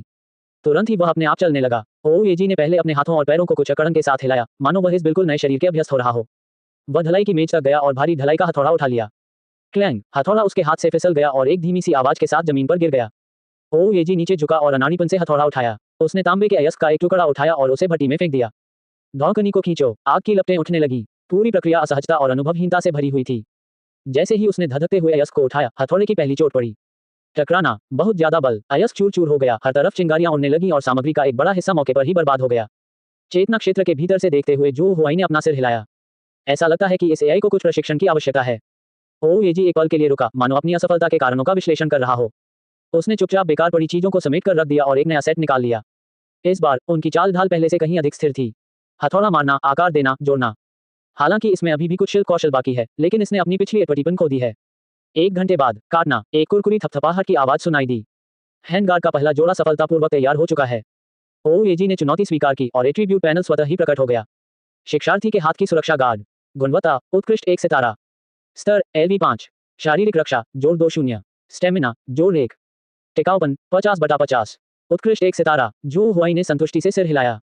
बुरा नहीं, बुरा नहीं, तुमने बहुत जल्दी तालमेल बिठा लिया। तुम पहले से ही मेरे स्तर के आधे पर हो। उसने जम्हाई ली। क्लोनों को लगातार नियंत्रित करके उन्हें तैयार करना मानसिक रूप से काफी थकाऊ होता है। अब एआई को इसे अपने आप ही इस्तेमाल करने दीजिए। जो हुआई पूरी तरह से बेहोश हो गया और अपने भौतिक शरीर में वापस आ गया। अंकल फू ने खाना पहले ही तैयार कर लिया था। जल्दी से खाना खाने के बाद जो हुआई गहरी नींद में सो गया। दूसरी ओर ब्लैकस्मिथ गिल्ड, 3री मंजिल, विशेष लोहार कक्ष। ओयेजी की जालसाजी एक पल के लिए भी नहीं रुकी। Clang, clang, clang. दरवाजे के अंदर से लगातार लयबद्ध खटखटाहट की आवाज आ रही थी। वह एक अथक मशीन की तरह था, जो बार बार थकाऊ ढलाई प्रक्रिया को दोहराता रहता था। लेकिन हर बार पिछले बार से अधिक सटीक था। प्रत्येक चरण पिछले चरण की तुलना में अधिक कुशलता से पूरा किया गया। असहजता से लेकर दक्षता तक और फिर सहज महारत तक, ओयेजी ने धीरे धीरे एक ऐसा संयम और एकाग्रता प्रदर्शित की जो केवल एक सच्चे उस्ताद जालसाज के पास ही होती है। एक ही समय पर ढलाई कक्ष के बाहर शेनकियू का सुपरवाइजर बेचैनी से इधर उधर चक्कर लगा रहा था। उसके हाथ उसकी पीठ के पीछे बंधे हुए थे। वह बीच बीच में कसकर बंद लोहे के गेट पर नजर डालता रहता था और उसकी भौहें और भी गहरी सिकुड़ती जा रही थी। 5 घंटे हो गए हैं, वे अभी तक बाहर क्यों नहीं आए? एक एस रैंक का लोहार भी लेवल 5 का दस्ताना बनाने में इतना समय नहीं लेगा, है ना? उसे संदेह होने लगा, क्या ऐसा हो सकता है कि मैंने उसे गलत समझा हो? क्या वह बच्चा जानबूझकर शेखी बघार रहा है ताकि गिल्ड से संसाधनों की हेराफेरी कर सके? ओल्ड शेन, क्या हालचाल है? दोपहर के भोजन का समय हो गया है, क्या तुम अभी तक काम से छुट्टी नहीं ले पाए हो? बूढ़ा झांक दूसरी मंजिल से ऊपर आते समय लड़खड़ा रहा था। उसके हाथ में खाने का डिब्बा था। लो, मैं अभी नीचे से कुछ खाना लेकर आया हूँ, क्या तुम भी थोड़ा लेना चाहोगे? शेनकियू ने हाथ हिलाकर बात को टाल दिया और चिड़चिड़ाते हुए कहा, मैं खाना नहीं खा सकता। क्या आपको लगता है कि वह बच्चा मेरे साथ कोई चाल चल रहा है? बूढ़ा झांक चौंक गया। ओयेजी भाई, बिल्कुल नहीं। उसकी वे 2 बेहतरीन 2 सितारा लंबी तलवारें वाकई शानदार थी। मैंने उसे अपनी आंखों से उन्हें निकालते हुए देखा। इसके अलावा मैं उस समय बाहर पहरा दे रहा था और वास्तव में ये पहली बार था जब वह जाली बनाने वाले कमरे में दाखिल हुआ था। शेनकियू ने आंख भरी, कौन जाने, लेकिन 5 घंटे से ज्यादा हो गए हैं और अभी तक कोई हलचल नहीं हुई है। मैं सचमुच चिंतित हूँ। बूढ़े झांग ने हंसते हुए कहा, मैनेजर साहब कृपया इतना परेशान न हो। शायद वे अंदर कुछ बड़ा प्लान बना रहे हैं। वैसे क्या आप मुझे सच बता सकते हैं, भाई ओयेजी किस स्तर के लोहार हैं? क्या आपके लिए व्यक्तिगत रूप से इस जगह की रखवाली करना उचित है? शेनकियू ने उसे घूरते हुए कहा, ऐसे सवाल मत पूछो जो नहीं पूछने चाहिए। इसके अलावा यह अभी तक निश्चित भी नहीं है। Dot dot dot. जो हुआई काफी देर तक चैन से सोता रहा। जब उसने दोबारा अपनी आंखें खोली तो खिड़की के बाहर का आकाश टिमटिमाते तारों से भरा हुआ था। वाह, बहुत अच्छी नींद आई। उसने अंगड़ाई ली और तुरंत अपनी चेतना को ओयेजी के शरीर पर केंद्रित कर लिया। अभी अभी कनेक्ट हुआ। जो हुआई स्तब्ध रह गया। जिस फोर्जिंग टेबल पर पहले सामग्री का ढेर लगा हुआ था, उस पर अब नए हैंडगार्ड की एक पंक्ति करीने से व्यवस्थित की गई थी। मोटे तौर पर गिनती करने पर कुल 9 सेट मिलते हैं। अरे बाप रे, क्या ये इतना शक्तिशाली है? जू हुआई आगे बढ़ा और उसने पहली जोड़ी हैंड गार्ड उठा ली। शिक्षार्थी के हाथ की सुरक्षा गार्ड। गुणवत्ता उत्कृष्ट 1 सितारा। अच्छा, चलिए दूसरे वाले को देखते हैं। शिक्षार्थी के हाथ की सुरक्षा गार्ड। गुणवत्ता उत्कृष्ट 2 सितारे। जरूर, तीसरा सेट एक बेहतरीन 3 सितारा आइटम है। चौथा वाला शानदार 4 सितारे। पांचवा वाला एक शानदार 5 सितारा होटल। जैसे जैसे जू हुआई ने दस्तावेज को देखा, उसकी चिंता बढ़ती गई। इस एआई की सीखने और विकसित होने की क्षमताएं सचमुच अविश्वसनीय हैं। जब उसने दस्तानों का 7वां जोड़ा उठाया तो उसका हाथ थोड़ा कांप गया। शिक्षार्थी के लिए हाथ की सुरक्षा गार्ड। गुणवत्ता दुर्लभ 1 सितारा। स्तर LV 5। शारीरिक रक्षा जोड़ 4-5। स्टेमिना जोड़ 3। फुर्ती जोड़ 2। विशेष प्रभाव हल्कापन निष्क्रिय आक्रमण गति में 10% की वृद्धि। टिकाऊपन 80/80। बेहद शानदार, और इसमें स्पेशल इफेक्ट्स भी हैं। जू हुआई की सांसें तेज हो गईं। 8वां आइटम एक दुर्लभ 1 सितारा आइटम। 9वां सेट दुर्लभ 2 सितारे। हे भगवान, 9 जोड़ी दस्तानों को देखकर जू हुआई की आंखें चमक उठी, खासकर आखिरी 3 जोड़ी दस्ताने दुर्लभ गुणवत्ता के थे। 9 बार जालसाजी का प्रयास किया, 100% सफलता दर, और गुणवत्ता में लगातार सुधार हो रहा है। मैंने कड़ी मेहनत करके एक साधारण 1 सितारा रेटिंग से एक दुर्लभ 3 सितारा रेटिंग तक का सफर तय किया।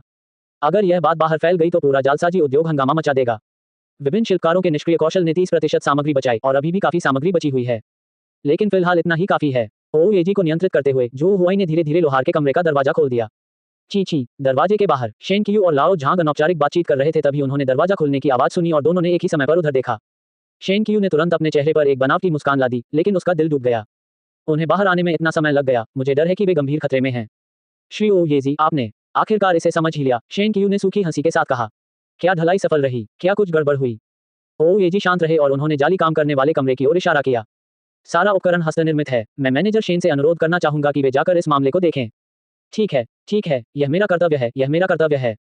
शेन कियू ऊपरी तौर पर तो विनम्र था, लेकिन उसके दिल में कोई उम्मीद नहीं थी। वह ढलाई कक्ष में दाखिल हुआ। अगले ही पल, जब उसने देखा कि 9 जोड़ी दस्ताने, जिनमें से प्रत्येक अलग अलग रोशनी से जगमगा रहा था, ढलाई की मेज पर करीने से रखे हुए थे, वह वहां स्तब्ध खड़ा रहा। उसने अपनी आंखें मल ली, उसे लगा कि वह कुछ गलत देख रहा है। मैंने उन्हें ध्यानपूर्वक गिना, कुल मिलाकर 9 जोड़ी हैंड गार्ड। और वो चमक, वो बनावट, अंततः वह और अधिक संयम नहीं रख सका और उसने अपशब्द बोल दिए। बकवास। अध्याय 17 बातचीत। शेन कियू की आंखें मानो अपनी जगह से बाहर निकल आईं।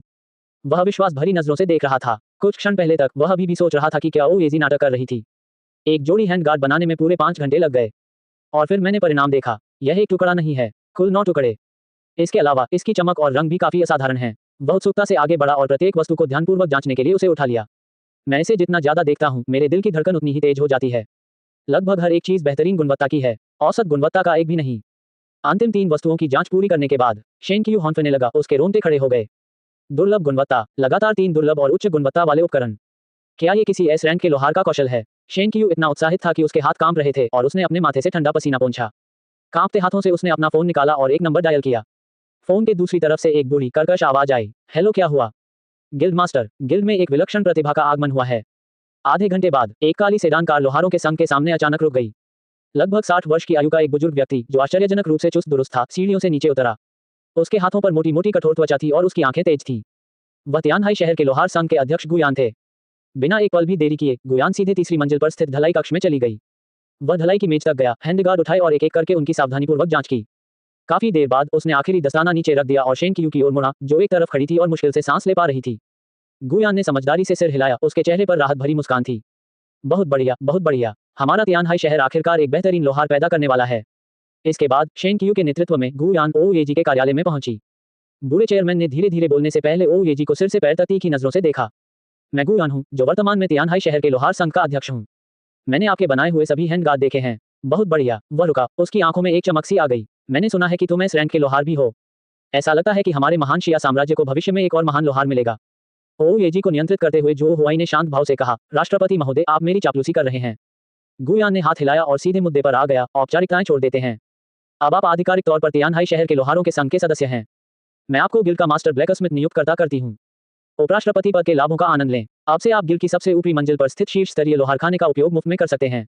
गिल्ड के सभी फोर्जिंग ब्लूप्रिंट, कुछ बहुत कम को छोड़कर जो सार्वजनिक रूप से उपलब्ध नहीं है, आपके लिए मुफ्त में देखने के लिए उपलब्ध हैं। इसके अतिरिक्त गिल्ड बुनियादी ढलाई सामग्री निःशुल्क प्रदान करेगा। दुर्लभ सामग्रियों की आपूर्ति में आपको प्राथमिकता दी जाएगी और आपको उन्हें लागत मूल्य पर खरीदने का अधिकार होगा। हम आपको विविध कार्यों को संभालने, सामग्री एकत्र करने और खुफिया जानकारी जुटाने के लिए सहायकों की एक समर्पित टीम के साथ साथ उच्चतम स्तर की सुरक्षा भी प्रदान करेंगे। जब भी गुयान कुछ कहती, शेन कियू की पलकें फड़कने लगती और वह मन ही मन आश्चर्य से अपनी जीभ चटकाता। ये शर्तें इतनी उदार हैं कि ये चौंकाने वाली हैं। मुख्य संप्रदाय के सबसे प्रतिभाशाली और असाधारण प्रतिभावान लोगों को भी शायद शुरुआत में शामिल होने पर ऐसा व्यवहार नहीं मिला होगा। ये सुनने के बाद ओ येजी शांत रहा। उसने अपनी चाय का प्याला उठाया और एक छोटा सा घूंट लिया। चेयरमैन किन द्वारा प्रस्तावित शर्तें वास्तव में बहुत ही ईमानदार और लुभावनी हैं। हालांकि मुफ्त में कुछ नहीं मिलता। मैं जानना चाहता हूं इसके लिए मुझे क्या भुगतान करना होगा। गुयान ने उसे प्रशंसा भरी नजर से देखा। ये युवक वाकई असाधारण था। वह इतने बड़े प्रलोभन के सामने भी शांत रह सकता था। हे मैं इसे कुछ देना तो नहीं कहूंगी, बस कुछ छोटी मोटी गुजारिशें हैं, गुयान ने मुस्कुराते हुए कहा। सबसे पहले, एक बार जब आप हमारे तियानहाई सिटी ब्लैकस्मिथ्स गिल्ड में शामिल हो जाते हैं तो आपको बाहर होने पर खुद को हमारे तियानहाई सिटी ब्लैकस्मिथ्स गिल्ड के सदस्य के रूप में स्वीकार करना होगा। दूसरा, आपके द्वारा बनाए गए उपकरणों को खरीदने का पहला अधिकार हमारे गिल्ड के पास है। लेकिन निश्चिंत रहें, खरीद मूल्य निश्चित रूप से बाजार में सबसे अधिक होगा। यदि उपकरण की नीलामी होती है तो आपको मुनाफे में एक अतिरिक्त हिस्सा भी मिल सकता है।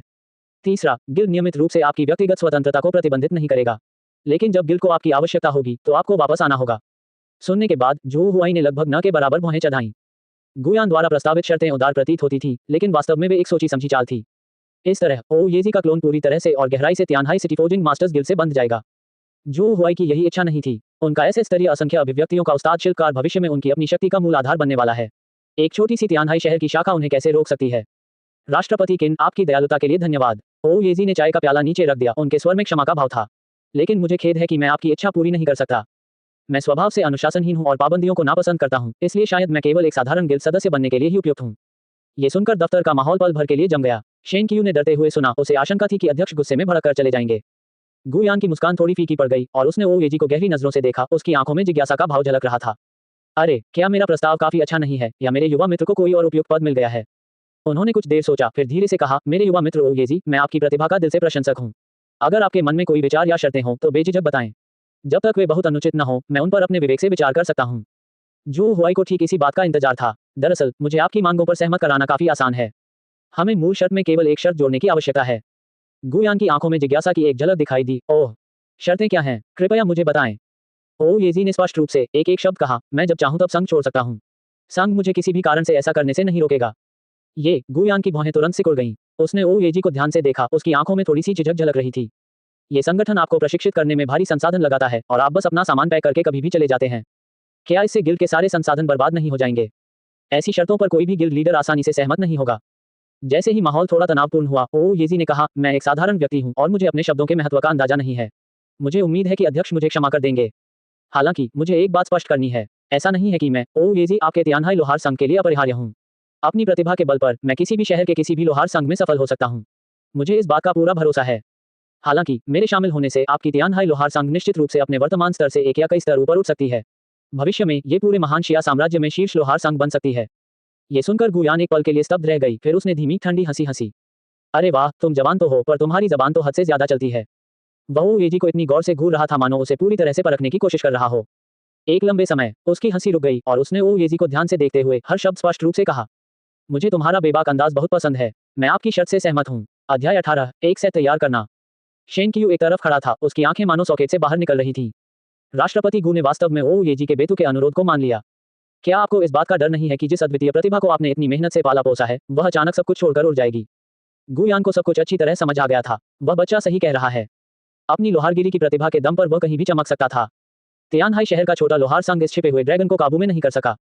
उसे किसी और की बाहों में जाते देखने के बजाय बेहतर यही होगा कि पहले इस अच्छे रिश्ते को पूरी ईमानदारी से बनाए रखा जाए।